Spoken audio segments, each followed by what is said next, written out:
Okay, guys, hope all is well. Great to see you guys. We're continuing our leadership, Kiruv training series. So last time we just started reading the section in Indisputable Truth about the importance of Kiruv. We talked about, the idea of, not being self-centered. If you know the truth, don't keep it to yourself, share with others. We talked about the reality of the Jewish situation, of what's going on in the world, how millions of Jews are disconnected. So the first time we spoke, we talked about the history of how we went from, being, closer from, how whatever, the Jews are more closer, the Jews knew what Judaism was, till nowadays they're not rebelling because, they know what it is and they're rejecting it. They're rebelling, I wouldn't even call it rebelling, they just don't know what it is. And then we talked about how it's an obligation. So that's what we're going off of. We're going off the idea that Kiruv is an obligation, meaning it's not optional. People, just like, you have to keep Shabbat and kosher, doesn't matter what your religious level is, you're obligated by God because you're Jewish. So too Kiruv, so too bringing back other Jews. And we quoted the Chafetz Chaim. Chafetz Chaim said something unbelievable. He said that, if you see somebody drowning, you don't just say, okay, he's drowning, that's it. No, you go do something about it. Either you jump in the water and go save the guy, or you hire a lifeguard, okay? And we said here, and this is the most important thing, there is no question that the single greatest issue facing the Jewish people today is that the vast majority of our, Jewish brothers and sisters have no connection to God or to His Torah, okay? So we must dedicate our energy, resource, and creativity to save what is left of the Jewish people. Because if we don't, as I'm going to show you when I get to that chart, there's like a whole chart of will your grandchild be Jewish? I'll show you guys that chart. But the idea is that, we're very close to, losing a lot of the Jewish people. We have been losing a lot of Jewish people. We're in a war and, we got to do something about it. Fine. This is the next point. Ready? Let's go. Kiruv. So again, Kiruv means helping other Jews get closer. Kiruv is for everybody. We must remember one thing. Kiruv, meaning Jewish outreach, is not only for the rabbis and Kiruv professionals. That's the biggest misconception. And I told you guys before, remember we were talking about the bystander effect? Oh, somebody else will take care of it. Oh, this guy will do it. Oh, that guy will do it. Well, this is the bystander effect, not with, other people in society. This is the bystander effect with what we call rabbis and what we call Kiruv professionals. Meaning what? Oh, why should I do anything about it? Okay, so going back, right? So let's say from the top, okay, just because, people's Zooms are connecting. Okay, we must remember one thing. Kiruv is not only for the rabbis and Kiruv professionals. Meaning what? Just, like you said, applies to everything in Judaism. Yeah, of course, anything you see somebody is failing in, whether it's charity that needs to be given, whether it's anything, it applies to anything in life. It doesn't even apply to Judaism. When the guy comes to synagogue and he's asking for charity, right, this poor Jewish guy, everyone says, oh, somebody else will give. Oh, I already gave. Oh, someone else will do. Someone else. And then what happens? The guy comes with $5 when there's 100 people in the room. Because everyone says, oh, someone else will do it. Somebody else will do it. It applies to everything. And again, any other area of life. But especially with Kiruv, because again, we're dealing with one of the most significant things. This is an important idea. If I'm ignorant in basketball, I always say this. If I'm ignorant in basketball, I honestly don't know who won the NBA Finals. I'm not ashamed of it, okay? I don't know who won. But it doesn't affect my life one bit, okay? It doesn't affect my life. I don't know who won the FIFA World Cup. It doesn't affect my life. I don't know, so if you don't know about certain things, okay, fine, it doesn't affect your life. But if you're a lawyer, or let's say a businessman, you're a businessman and you're ignorant in something, it could cost you a lot of money. If you're a lawyer and you're ignorant, it could cost, let's say you're defending somebody and he could he could be life in prison. And because you're ignorant, you know what happens? That guy gets life in prison. And if you're a doctor and you're ignorant, it's life and death. But you know what's worse than being ignorant than any of those?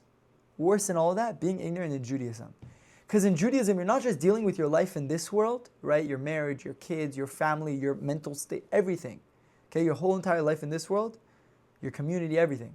But you're dealing with your eternity. And guys, eternity, that's what we were created for. We were created for eternity. This world is just a hallway to the next world. Okay? So if the guy, okay, yeah, of course charity matters. You got to give charity. Yeah, you got to feed the homeless. You got to clothe the needy, right? Yeah, of course you got to do that. But we're dealing what I think is the most important issue facing the Jewish people. There's nothing more important than this. Everything else we could deal with. The guy doesn't get food for the day. Okay, so eventually he'll get the food. Okay, whatever. Again, we got to do what we got to do. We got to feed. I'm not saying don't feed people, don't give charity. No, we got to do what we got to do and take care of those needs also. But if you want to ask what is the most dangerous thing, what is the most significant need, it's this. It's the situation of the Jewish people being disconnected. Okay, that is the most significant thing, and that's the thing we all, again, because it's the most significant, right? You know, in America, if there's a big world war happening, you know, let's say Israel, when Hamas is shooting rockets or Iran is shooting rockets, trust me, they're not worrying about, you know, in politics about small stuff right now. They're not going to worry about, okay, how, you know, are we going to, you know, give the cats, how are we going to take care of the homelessness of the cats? You know, they're not going to deal with that. They're going to deal with, okay, there's literally missiles shooting at us, yeah? So I'm saying right now, in the battle of what we're calling assimilation and intermarriage, of Jewish ignorance, in the battle of Jewish ignorance, the most significant thing we have to deal with is this is the most significant, more than any other battle. Yes, there's a lot of battles we got to face. You're right, Noah. There's a lot of battles we have to face, but this is the most important out of all of them. Because again, use logic. This is eternity versus it's even your life in this world. It's this life and the next life versus everything else, which is just this life. You know, and some things are just more battles of just comfort more than being battles of absolute necessities to live. Okay, so going back. The most important battle is this, and that's why we can't rely on only a few people fighting the battle. It's not going to work. Imagine in the American army, okay, let's say we know how many foot soldiers, millions of foot soldiers the Americans have. Maybe in Israel also, same thing.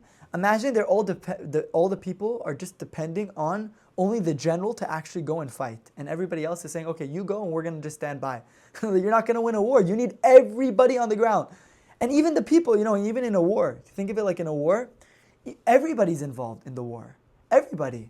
Even the ladies are involved. What did the ladies do? Okay, we hold that, obviously a lady shouldn't go to war. They're important. We need them, for the families. If they're there, what about the kids? Whatever. But I'm saying, at least if they're not going to go fight on the front lines, okay, they'll for example work in the camp and make all the food for everybody. They'll do something. Everybody has to contribute, in some way. Thinking that when America was in war with Vietnam or whatever, they had like a poster, and the poster said like, we need you, right? No matter who you are, we need you. Whatever you could contribute, whatever you could give, it matters. You could give some socks, one pair of socks. You could give clothing. You could give your time, your energy. Whatever someone can contribute is necessary. Okay. But the idea is we can't rely on the few rabbis, Kiruv professionals out there to do the job. Okay. It's not going to work. We're not going to win like that. We're not going to make a difference like that. It's not enough. Everything needs manpower. Everything comes down to that. If you want your business to be big, you want to get more sales, you want to get more business, it comes down to manpower, right? If you have one guy, let's say one guy. I was actually talking to my friend about this week. I heard, I was looking at a study. I forgot which person wrote a book about this. I forgot the name of the person. Grunger, I don't know the name. But the person said, the author wrote, and he said, a person can max make a relationship, I think, with 150 people. Okay, max, like have close relationship. Okay, and even among those 150 people, he has to make a sacrifice. So it's going to be his, some people. Let me show you the. So listen to this relation capacity study. Okay, it's called Dunbar's number. So I think he's Rabbi Dunbar is the anthropologist who discovered this. He said that 150 people, the average cognitive limit for meaningful social relationships, meaning who they are. And the nature of your connection, right? Is max 150 people. Okay, that's again 150 max. Now, among those 150, okay, so 50 are a part of 150 are part of your wider social network. You'd recognize and have some connection. Okay, he says beyond 150, relationships tend to weaken unless special effort is made. Meaning you gotta get to other means, meaning communities, social media, structured groups, but. I'm saying, let's say, talk about one-on-one personal relationships, because at the end of the day, of course, the social media is great. If you see, I'm posting a lot on social media. I'm writing books. I'm, doing a lot of stuff like that. Groups and whatever. That's not that's good for getting awareness and getting people to move, but that's not gonna That's not where the relationships come. As much as somebody could watch my YouTube videos all day or go on my Instagram or TikTok or whatever it is, they're not going to have a personal relationship with me. And trust me, I haven't, I've out of being a Kiruv rabbi and dealing with this for many, many years, okay, I haven't seen so many people just all of a sudden, go on social media, watch a nice video on Torah, and all of a sudden, get closer to the Judaism and become, observant. Again, it happens, it spreads awareness and it's good and we need to do it. But it mostly comes down to the one-on-one relationships. Meaning, I could go on YouTube, watch something, but until I meet some rabbi and that rabbi teaches me one-on-one and he guides me, whatever, it's not enough. I can't become just religious by watching YouTube. And again, I think even in my own personal journey of becoming a Baal Teshuvah, although YouTube and like all these big speakers, Rabbi Kiva Tatz, Rabbi Mizrahi, all these big-time speakers, I've been listening to all their shiurim online. But at the end of the day, what really caused me to grow was my in-person interaction with my rabbis, my rabbis who are in my community, and other, people who give classes in person, because I could talk. There's a back and forth. Judaism wasn't given a religion that you just watch YouTube and you become. No. It's a live experience. You need an interaction. Okay, so more than 150, you can't build a deep and meaningful relationship. 150 people, you'll have some type of recognition. But listen to this. He says 50 people, friends you'd probably invite to a party, meaning you're close enough with them that you would invite them to a party. So 50, okay?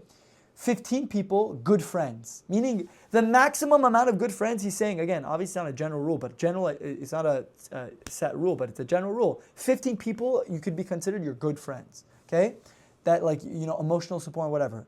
And it says 5 people, your closest circles, deep trust, family-like bonds, so maybe your wife, your parents, your kids, or whatever it is. But again, you see that you're limited. As much as you're a human being, and as much as we could do great things, we're limited. Okay? So what am I trying to say? So if we wait, okay, how many rabbis in the world? Thousands of rabbis in the world? Tens of thousands? 20,000? Right? If each one of them get 15 people, that's not going to be enough. Okay? We have 16 million Jews in the world, right? So it's not gonna do it. It's as much as it's great and we need it, we need more manpower. So the question is, where are we going to get the manpower? That is the question. Where is the manpower going to come from? Okay? By the way, just a little bit more details on what I wrote on this topic, okay, about relationship capacity. So while you can know thousands of people, the max meaningful relationship is about 150, with deeper bonds limited to far fewer. Okay? And then okay, so listen to what it says here. I used ChatGPT and I was plugging all this information into, Torah. So he says your 5 inner circle, okay, parents, close mentors, your rabbi, maybe 1 to 2 lifelong friends, your chavruta, obviously your wife, okay? They're the ones who refill you spiritually and emotionally. If they're strong, you have energy, they'll give you energy and they'll help you. Okay, fine. Your 15th, support circle, deep sparks. Students, you're personally responsible for. The handful you call at 2 a.m. with life questions who rely on you for, inspiration. These are your primary disciples. So he's saying as a teacher, he's talking from the perspective of a teacher, right? So there's only 15, think of that, 15 people, again, generally speaking, 15 people where you could really, really make a deep relationship, and they're going to be considered like your students. So you talk to them, they go to you for questions, okay, they rely on you. These are your primary disciples. You invest most of your time here, okay, fine. You're 50, active students, community. People who come to your classes, your meals, your events regularly. They know you know their names, stories, their struggles, but you're not in daily contact. Okay? They grow by orbiting your light. You check in and out, but he says that you're not going to be able to get everybody because 50 is a lot. Then you're 150, your network, wider circles of acquaintances, online followers, event attendees. You inspire them through videos, classes, public presence. They see you as a rabbi or whatever leader, but don't expect intimate relationship. Okay, so here your role is just influence, not intimacy. You're not trying to, as much as you would like to. Again, you're not Superman. Okay, and you don't have unlimited time. Now, Dunbar's number. So research shows humans can only have. Okay, well he said this. Okay, so he says here. Again, this is a leadership class, so I'm trying to teach you guys as leaders, right, what you need to know. Okay. It says here, don't spread too thin. You may meet hundreds of people, but only a small number can truly get your consistent emotional energy. Prioritize your circles. So you're 5, keep you grounded. Your family, rabbi, wife, closest friends, whatever. You're 15, a handful of students most responsible for, they get your most attention. You're 50, the broader group you invite to class and meals, but you can't give them each the same depth. Your wider 150 audience, okay, so that would get to like YouTube, TikTok. If you're a rabbi of a shul, you inspire them, but don't carry them individually. Healthy boundaries. This model reminds you not everyone can be your best student. If you try, you'll burn out. Your impact grows when you accept the different people belong in different circles. That's very important. You have to understand, you're not going to get to everybody and realize, okay, everybody has their category. Again, not to, in a bad way, God forbid, we're not trying to say it in this negative way, but that's the reality, that's just the reality of the world, okay? Now, if you want to reach the masses, okay, it says here, your direct reach. You'll never personally mentor thousands, but you don't need to, right? So he's saying here, as a leader, you're not going to get to everybody, but your deepest impact will always come to your 5 to 15 closest students, okay? They're the ones who can eventually become leaders, teachers, and community builders themselves, okay? Your extended reach, outer circles. The 50 to 150 people, 150 group are those who consistently watch your videos, come to your events, or keep in touch occasionally. This is where you use systems like your weekly classes, WhatsApp groups, Shabbat invitations, TikTok, YouTube, whatever it is, newsletters, whatever you're doing, okay? You don't build equally deep bonds with all of them, but you give them consistent inspiration and keep them connected. Okay, reaching the masses beyond 150. To influence thousands or millions, okay, and this is where the social media guys have the biggest impact, okay? That's why it's great to get on social media. Again, you have to be very careful. Social media is dangerous. There's a lot of garbage on there. So again, you have to have your boundaries of how you do it, have your supervision, of everything. Like for me personally, I do not have TikTok, Instagram on my phone, and the only place I have it is on my computer, and my computer has like a filter on it, like that takes screenshots of everything. That everything I do is monitored. Why? Because you can't. Doesn't matter even if you're the biggest rabbi in the world, you can't put yourself in risk zone. We're all human beings. We all could fall. Okay, so if you don't have, like, for example, web chaver is unbelievable. I have web chaver on my computer. Everything I do, screenshot. And you know who it sends it to? My wife, my friends, whatever it is. But the idea is, it's good. It keeps you on check. So I am able to use social media when I need to. Okay, I have it on my computer. But at the same time, I have the boundary lines that I don't get, also, to get into the infinite loop and scroll and all that nonsense that makes you kill all your time and energy. Okay, you got to be very, very careful about that. Okay, so whoever is using social media, again, have a rabbi who's going to guide you, who's going to, instruct you. Again, obviously, I think a lot of rabbis are going to be against that idea, but I'm saying like in the Kiruv world. I'm not talking about someone who's just using it because they want to, have fun and go on social media. I'm talking about somebody who's actually using social media because they're trying to spread Torah and whatever. You got to be very, very careful. Again, put your boundaries, your filters, block whatever is not necessary. Make nethers on yourself. Make a thing. Oh, if I go on the infinite scroll and I waste an hour or two or whatever it is, or even 5 minutes, whatever, I'm going to pay money to charity. Do something to make yourself have boundaries, okay? Okay, so the question was, do you think social media is necessary to do Kiruv? And that's what I'm saying, of course. I believe if you're trying to reach the masses and you're trying to do big and go big and change the world, you need social media. Like we just said here by Dunbar's, his relationship capacity book, whatever he wrote, he said you're limited as a human being.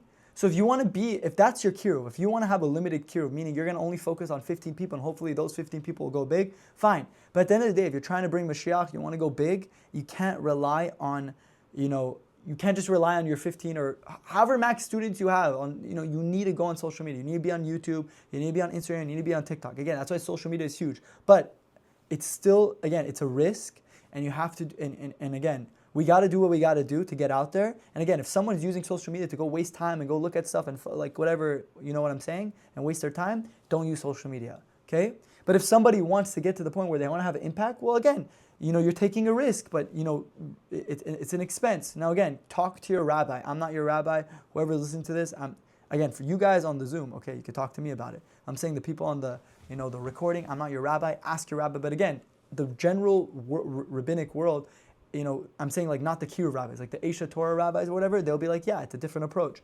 Go on social media if you want to have the impact, because that's their style. Other yeshivas or other, people in the Orthodox world will say, no, stay away from it. But again, because their focus is more focus on yourself.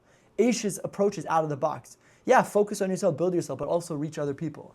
Okay, so you have to ask your own rabbi, whatever. But I'm saying a general idea. So again, I don't want this to be taken out of context. But the general idea is, if you really want to have a major reach and impact on the world, you got to do social media. And put it to you this way: All these big rabbis, they're all online. They're all putting YouTube videos out, reaching hundreds of thousands of people. All these speakers, if social media is bad, why are they on it? Okay, because they know. But they have a way, they have a system of boundaries. Hopefully they have a system of boundaries, right? Of how they keep it. Again, like I explained to you my system, because I have to be consistent. If I'm a rabbi and I believe it's bad to go on Instagram, and because there's bad stuff, so again, I only thing I use it for is to post things, okay? I don't go to look at other people's posts. I don't do that. Just bottom line with social media, right? Again, if you really want to have a major impact, you got to do social media. Again, look at Aish. They're going all over social media, but again, with boundaries, with filters, with, maybe have somebody watch over you. Maybe only go into social media when you're in a public setting and everyone can look at your thing. For me, for example, I would make videos, and then when I'm ready to post, I only go to post it. And again, I have a filter. I have the web chaver that takes screenshots and videos that records everything you're doing, and just in case something, again, as a boundary line. Okay, beautiful. Okay, fine. Now going back to what I was saying here. So again, social media, podcast, articles, public talks, building an organization, events, right? All that stuff is your way of reaching the masses, okay?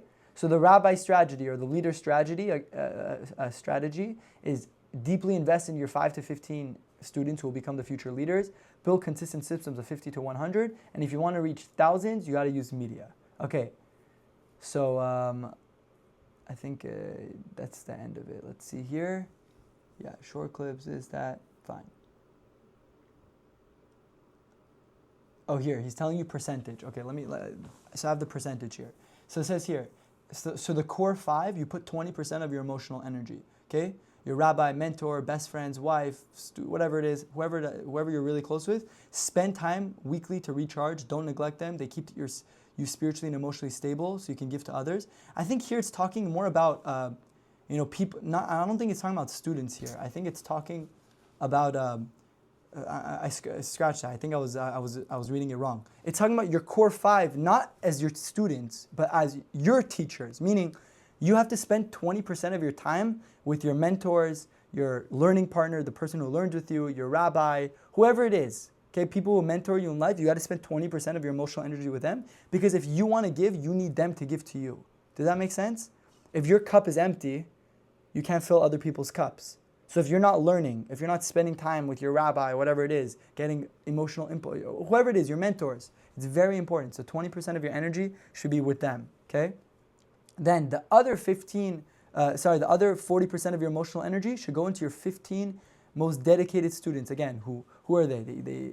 So your most dedicated students who call you, ask deep questions, show potential to inspire others, right? Not everybody, everybody needs to be a leader, but not everyone's going to be, the biggest leader. Like, it's not going to be where everyone's going to be on social media and have it. Like, you can't go to every single person and say, oh yeah, you should have a social media page and go. There's personalities for that. Some people have the personality, some people don't. But everybody needs to inspire. That's the important rule I'm saying. Everybody needs to do Kiruv, but not everybody's going to be doing it in the same way, right? One guy's focus might be, okay, he only sticks to 15 people. One guy might be, no, he talks to thousands. Another guy might be, he's only doing social media. Everybody has their, way of doing it, okay? But it's saying here, 40% of your emotional energy, again, should be towards them. Your 15 students who you think have potential to be future leaders. And whatever aspect it is, it doesn't have to be they're going to be the social media guys. It doesn't have to be. It could be whatever aspect of leadership it is, but you see potential. Then again, the 50, the active community. Regular your classes, Shabbat meals. Teach them in groups. Send messages in WhatsApp. Invite them to community events. Stay warm and approachable. Don't try give them deep one-on-one attention, because again, you don't have enough time for that. Again, if you're able to, you're able to, but most people are not going to have that time. 30% of your energy, mostly in group settings, so group classes. That's why you see a lot of people, they do group classes. Okay. I love how it's a science. Everything, there's a science to it. It's crazy. Okay, and then the masses, the thousands, YouTube, TikTok, podcasts, people read your book. Shift from relationship to influence. Create consistent content. So you have to create content, short clips, whatever, all that stuff. Online videos. Be the voice that reaches them even if you never meet them. Okay, time investment. So the time investment is systems, not emotions. Batch record. So you might have to, for example, when I want to make social media content, I spend one full day. I record like 90 videos, okay, 1 minute videos, and then I pay some guy to edit all the videos, okay? Sometimes you gotta get someone to help you. Or schedule, you have a schedule, okay? Every week at this time, I'm gonna do a class, I'm gonna record it, right? I do that because I wanna be able to have that, impact, okay? Delegate editing, you're not gonna be able to do it. I tried doing all my own editing, it's very tough. I tried one video to edit, like a 1 minute video, took me an hour, 2 hours to do. That's why you pay other people to do it. Again, you get faster, but again, you can't do everything yourself. Fine. So summary, deepest impact with your 5 to 15, your closest 5 to 15 student, they multiply your reach. Widest impact through content, events, they'll feel your presence. Again, balance both. Personal relationships transform, media present inspires. So again, very important idea for whoever wants to be a leader. What I just told you, very, very important. Beautiful. Okay, next. So now, let's go back to that line. Again, on one line, we went on the whole thing. Unbelievable. Again, important stuff. So again, Kiruv is not only for the rabbis, okay? So as a rabbi, it gets overwhelming. Oh my gosh, there's so much to do. So again, delegate. What I just said, understand you're not going to get to everybody, but understand there is a system and there's a way to at least influence everybody. You might not be able to impact the whole world, but you can influence the whole world. Very important idea, okay? But again, let's go back. So for us, we got to understand, okay, that, all right, fine. So going back, we must remember one thing. Kiruv, reaching other Jews, is not only for the rabbis and Kiruv professionals. You have to make yourself into the professional and get out there. We can't rely on the few Kiruv rabbis to save everyone. We can't. It's not enough. We can't. Don't just rely on 2 or 3, the few thousand to save the millions. It's not going to work like that. Okay? In fact, sometimes rabbis have a disadvantage. Remember that. Rabbis sometimes have a disadvantage. Because they have a beard, they might have payas. Again, not all rabbis have that. As you see, I don't have a payas or whatever. Okay? But what the idea is, they might look unrelatable. They're dressed black and white. They have the title rabbi. Some people are... When you have the word rabbi in your name, it's scary. It's intimidating. Right? So some people, as soon as they see, oh, rabbi, turn off this, switch next video on TikTok, right? Next video. But if you're not a rabbi, wow. Again, some people, like for me personally, I think I'll have more impact as being a rabbi than not being a rabbi. Okay, so that's why I put my name, when I put my name on the book, I said rabbi. Because I know I have to if I want to have impact, I have to come off as that title. That's what I think for me. But I know a lot of people who don't write rabbi. They specifically don't write rabbi because they don't want people to look at them as a rabbi. They wanted people to say, listen, you could be religious and also be a businessman, a doctor, a lawyer, or whatever. Now, I agree to that. I agree. Like I said before, this is a very important idea. Not everybody has to be a rabbi. One of my students asked me, I was teaching him, I'm like, you got to be religious. He's like, oh, rabbi, I just don't think I'm a rabbi. I don't think I'm like, are you joking? Like, do you really think every time I say religious, that means be a rabbi? I'm not saying that at all. All I'm saying is you got to be connected to Hashem. Study Torah, do mitzvot, work on your character traits, help others. That's it. No matter what, you're a doctor, lawyer, businessman, social media guy. It doesn't matter what you are, whoever you are. If you're Jewish, you have to have a relationship with God. Not everyone has to be a rabbi. So all I'm saying is sometimes you not being a rabbi, you could have an advantage because people are more open to what you say. And I always say this. This is something I see in Kiruv all the time. Sometimes the rabbi is not able to get the guy to come to shul. Oh, come to shul. Oh, no, I can't. But when the guy's friend, who he knows, he could be religious. His religious friend says, hey, come to shul. The guy comes to shul. I've seen that all the time. Why? Because the rabbi, it's intimidating. I don't know him yet. Okay, once he meets the rabbi, he's not going to be intimidated. Right? But he has the misconceptions in the back of his head. But his friend, hey, I know my friend. My friend, hey, he's my buddy. We play ball together. Oh, okay. I'll come to shul. He told me to come. Okay, I'll try it out. So again, if you're not a rabbi, I'm just saying you could have a lot, again, not to say not be a rabbi, but I'm saying if you're not planning on being a rabbi, don't think just because you're not a rabbi, you can have influence, okay? If you're not a rabbi, sometimes you can have even more influence than the rabbi does, okay? Which I've seen a lot all over online of speakers and whatever. Okay, now let's go back. If we solely rely on the full-time Kiruv professionals or rabbis, we'll not have sufficient manpower or resources. There is but one solution. So what is the solution, guys? We've been talking about this the whole time. So what's the solution? How are we going to reach everybody?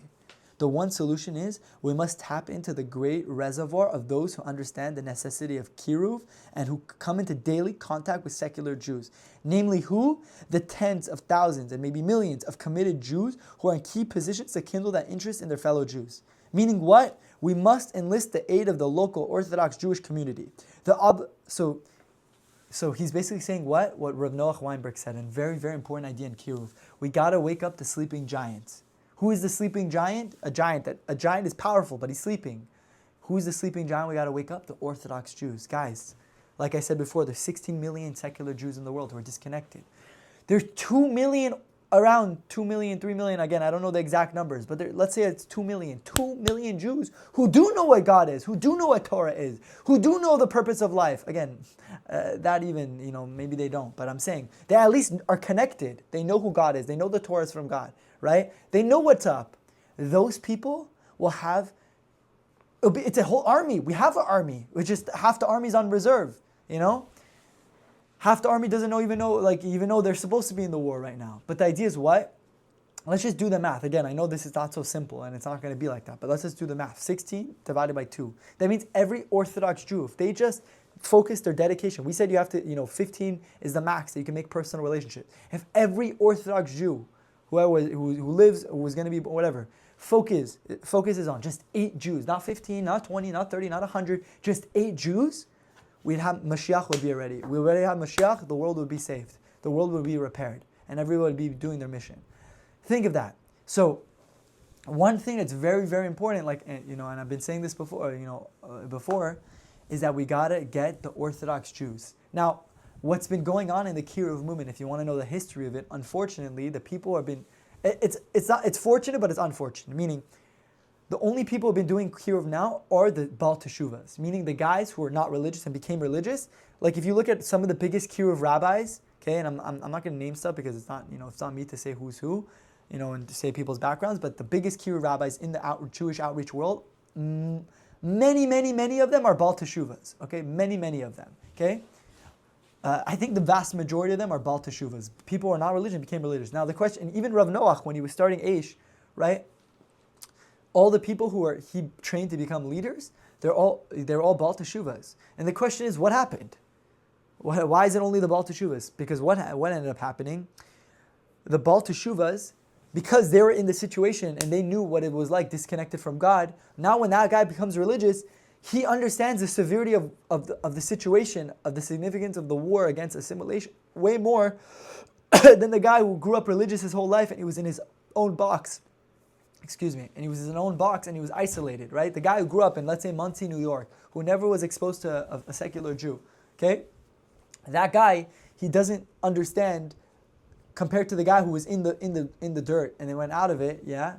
He doesn't understand what's going on, So he's not going to be as motivated and as passionate to go reach out to these secular Jews more than the guy who was in again, I don't want to use that word, but in the dumpster, okay? He was in the dumpster, he came out. So the guy who was in the bathroom, in the dumpster, and came out knows how bad it is more than the guy who never went there before. Okay? So that's why it became, in the past, 50, 60 years, whatever, I don't know the timeline, that majority of the rabbis are, the majority of the rabbis out there doing Kiruv, reaching out to secular Jews, doing what we call Kiruv Rechokim, reaching out to secular Jews, are Baal Teshuvas. Okay? Well, but like I said before, there's not, compared to how many people grew up religious, right? We can't just rely on the Baal Teshuvas. We need to get the Orthodox. So how are we going to do that? That's the big question. How do we get the Orthodox Jewish community? Again, I'm an Orthodox Jew, but I'm a Baal Teshuvah Orthodox Jew, meaning I was not religious, became religious, right? How do we get the people who are FFB, who are from birth, how do we get those guys to get on the mission? Because if we get those guys, guess what? It's a game changer. That's it. We have a whole army and we'll win the war against assimilation and intermarriage. So what are we going to do or against Jewish ignorance? And the answer is there's a program called Project Inspire. Okay, and this is the concept. The concept, the program is great, but the concept is even greater. Okay, and it's based off actually Rav Noach. Project Inspire is a program where you get religious Jews who are fully religious, FFB, who they never met a secular Jew in their life, and the whole goal is what? Get those Jews to start teaching secular Jews. Meaning, hey, I'm putting you up. Hey, you and you, we're putting you. It's Partners-in-Torah, Project Inspire. They're programs where they set up learning between religious and non-religious Jews. Now, what's the genius of that? The genius behind that is if I don't know who you are, then why would I care? In Africa, you know why we don't care about the starving children in Africa? Of course we care about it. Of course it bothers us, that people are starving. But you know why you're not doing anything about it? Because you never went to Africa. You don't even know what's going on. You never talked to an African starving little baby who's suffering. If you talk to him, well, you'd be like, wow, I want to do something. So what's the idea? The idea is if this religious Jew talks to a secular Jew and he gets to know it and they build a relationship with each other, Now he's giving over to him. Now he's seeing how much he doesn't know. Oh, you don't know Aleph Bet? Oh, you don't know how to read Hebrew? Oh, do you know who Abraham is? Oh, you don't know Isaac? Oh my gosh, this guy doesn't know anything. It's not his fault, obviously, but he doesn't know. And he wants to learn with me, and he wants me to teach him. And the more that guy invests in the other guy by teaching him, he's going to be inspired. And that's, by the way, I think NCSY's tactic. NCSY gets the most modern Orthodox guys, meaning guys who grew up, somewhat, religious. And those guys end up becoming Kiruv rabbis and end up becoming leaders. How? Because they say to the modern Orthodox kid who, his Judaism wasn't so important. Okay, I'm going to put you in charge of these non-religious kids. You're going to be in charge of that division. You're going to be in charge of giving them classes, making sure they learn, making sure they daven. Now, when you put that person in a position, you give him that responsibility, all of a sudden, wow, he's invested, and then he gets into it. And that's the key. And that's what I've, throughout my journey of trying to think about this whole situation, I realized we gotta give the religious people responsibility. Meaning, we got to set them up. Here, you learn with this guy. Hey, you take this responsibility. And once they take that responsibility, they're going to be invested, because the more time and energy you give into something, the more invested you're into that thing, right? That's why you love your dog. Why don't you love some stranger dog on the street? Because some stranger dog, he's not your dog, but your dog, you don't even know him. After 2, 3 days, or again, God forbid to compare a dog to a baby, but your baby, your dog, whatever it is, you love your baby, you love your thing. Why? Because you keep giving, you're investing in it. And when you invest, you become attached. Okay? So that's the key. The key is what? We got to wake up the Orthodox Jews by giving them responsibility. And one of the initiatives I had, and I think I might have mentioned this before, that I think would change, all of change the entire world. But if everyone did this, but let's see the idea. Let's see whoever's listening to this, if they'll do this idea. Okay, I hope someone listens and does it. But imagine every synagogue. Let's say there's so many synagogues, right? The synagogues are like the HQ of Judaism in every city in the world, right? We have Jews in every major city. Okay, there's like I said, you could see in the chart behind me how many Jews there are. So imagine every synagogue became a military base in a sense, meaning in a spiritual military base. Meaning, let's give this example. Let's say the congregation, there's 500 people or 100 people, however much it is, okay? And the rabbi, let's say the rabbi is influenced by Kiruv. He says, you know what? We need to do Kiruv. And he starts talking to his entire congregation about doing Kiruv, okay, in leadership. Now, what did they do? And this is the idea. The idea is, let's say one night a week, they make something called Night Seder, Learning Seder, where everyone learns. The entire community comes in person, they bring food, they bring whatever, and everybody learns. And who's going to be the Night Seder? It's not going to be religious people learning with other religious people. You tell every religious, there's 500 religious people in the shul, okay, or 100. Hey, each 100 of you, okay, each one of you, I want you to bring one person who is not connected to Judaism, okay? And I want you to teach that guy. You teach him whatever he wants to. You want to teach him, you could give a curriculum, you could have a set curriculum, there's a lot of websites where you can have learning curriculum already to learn with them. If not, you just teach them whatever they want to know, or you get indisputable truth, whatever you want, okay? And if someone actually serious about that, let me know. Bli neder, no promises, I could get you books. But the idea is that imagine every shul now, the congregants are all actively doing Kiruv. Now what's going to happen? 3 people benefit. The rabbi is going to benefit because new people are coming to shul. Instead of fighting for the same 10% of people, like every shul is fighting for the same 10% of Orthodox Jews in the community, okay? Same 10% of Jews out of all the many Jews in the community. So instead of fighting for the same, new people will come. That's number 1. The rabbi will benefit. Number 2, the religious guy who's giving over the classes, he's going to benefit. You know why? Because guess what? He's making himself invest in that other person. So he's going to benefit. He's making responsibility upon himself and he's taking leadership. So he will benefit by teaching. He has to prepare now. Like imagine he has to give a class. He's going to have to prepare. That's the best way. Again, you want to make anybody a leader, make them responsible over somebody else, give them a task to do, they'll become a leader. It's unbelievable. It worked. That's how I got into it, by the way, also. Okay? Now, and who's the third person that benefits? The secular Jew. Because the secular Jew now, he's coming to shul and he's getting educated. 3 people benefit. It costs $0.00 except for the food you have to order at night, and that's it. Game over, right? You could change. Imagine cities could be changed just by this one idea. Okay, but that's the idea of waking the sleeping giant. And fine. So let's keep reading.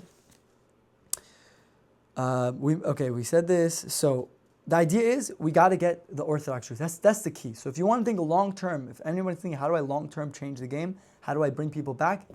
That's what we got to do. We got to wake up the sleeping giant, whatever way possible you could think of it. It doesn't have to be what I said. It could be, okay, I'm going to set you up with chavruta. I'm going to set you up with a learning partner who's not religious. Whatever it is, just figure out a way. Okay, fine.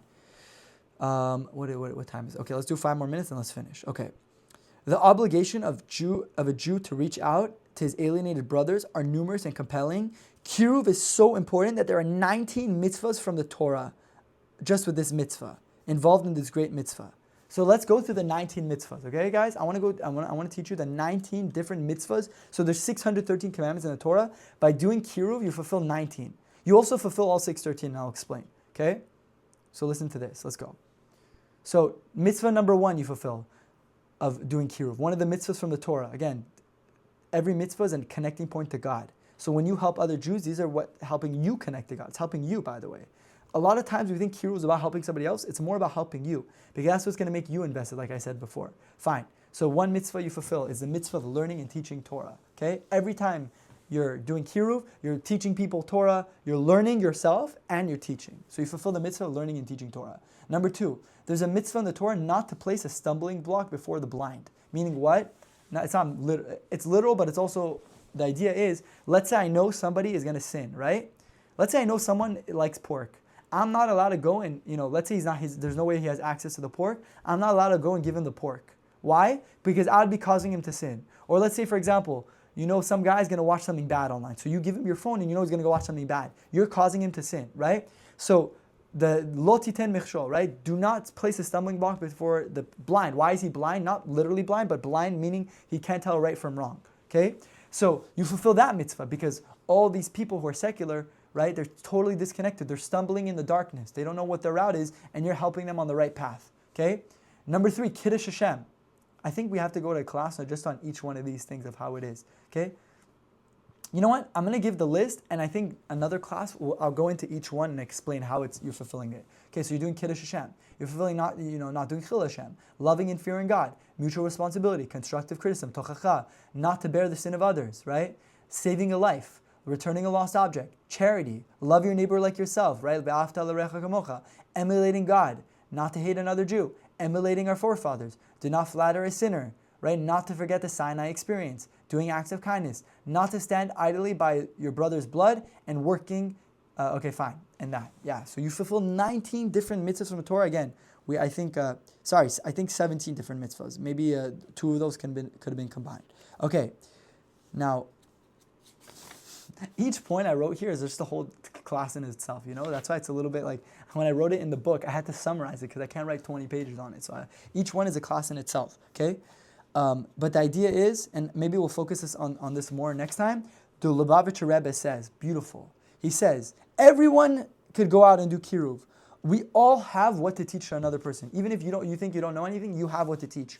Even if you just know the letter Aleph, then you could teach that to another Jew who may not know how to read Hebrew. You can even learn this book with them. Meaning what? He didn't say, do you know the entire alphabet? Even if you know one letter, you could teach somebody. Okay? Whatever you know, you could share. And a lot of us know a lot more than the average person. Okay? So guys, I'm going to finish there.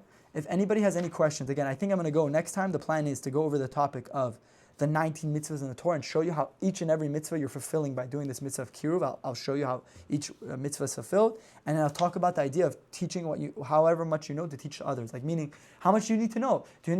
Is there a certain amount I need to know until I have to teach others? We'll talk about that topic. Okay, any questions? Okay, so we'll finish there, guys. Thank you so much. And again, if anybody's interested in doing Kiruv, doing something about it and getting involved, please reach out to me. My email is indisputable613@gmail.com. And if you want to know the email, indisputable613@gmail.com. Okay, reach out. If you need books, again, I can't make any promises because you have to get sponsors for the book, but if you're interested, you want books, let me know. I could work my best. Bli neder, no promises. Try getting you books, okay? But Bezrat Hashem, let's start a Kiruv revolution. Let's change the world. And Bezrat Hashem, if you listen to this, you like this video, please like the video, subscribe, comment, whatever you want me, any questions you want me to go over, comment. Go in the comments. Hey, can you talk about this? Can you talk about that? And spread this. Spread this to other people so we can get more people on the movement. Okay, and if you missed the previous videos, please catch up. I think this is the 3rd video. We did 1 and 2. I'm posting them. I think I posted already number 1. Bezrat Hashem. See you guys. Take care. Bye. Hey, hey, hey, hey, say, toiler, hustler, do a miss or make a bracha, toiler, hustler, do a miss or make a